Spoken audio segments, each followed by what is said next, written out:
अभियुक्त तार संपर्कीय भाणीजी को किसी कुरकुरे दबा ना नहीं ताको निकटरे गोटे घर कार्यालय बारंडार धर्षण करथिला। आज मान्यवर अदालत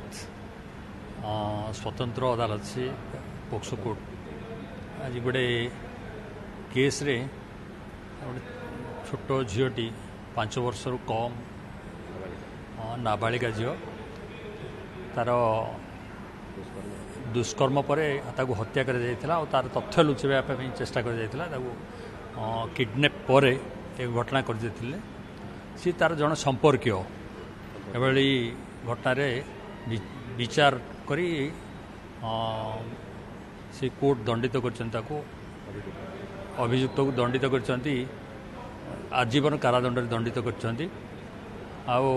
घटनाटी होता 25/4/2025 आज ठीक 120 दिन संपूर्ण होगापी जाऊँगी। आज तार जजमेंट भी है आई जजमेंट रे ए त्वरित न्याय प्रक्रिया जोटा अच्छी सरकार विचारालय सरकार जो त्वरित न्याय प्रक्रिया कार्यकारी हो पार्टी यही विश्वास भी लोकंर जन्म केस रे 20 जन साक्षी से निजर साक्ष्य प्रदान करते प्रदान कला से साक्षी स्टेटमेंट को आधार करी आज दंडरे दंडित कर अभियुक्त को अभियुक्त घटना थिला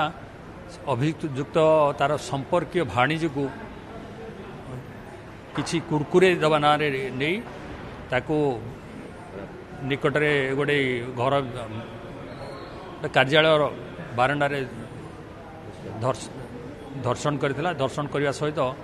छोट झीटी जार 5 वर्ष भी कंप्लीट होनी धर्षण पर हत्या कर तार हत्या कलापर से तथ्य को लुचाई से चेष्टा करथिला। एभली घटनार आज न्याय विचारालय दंडित कर।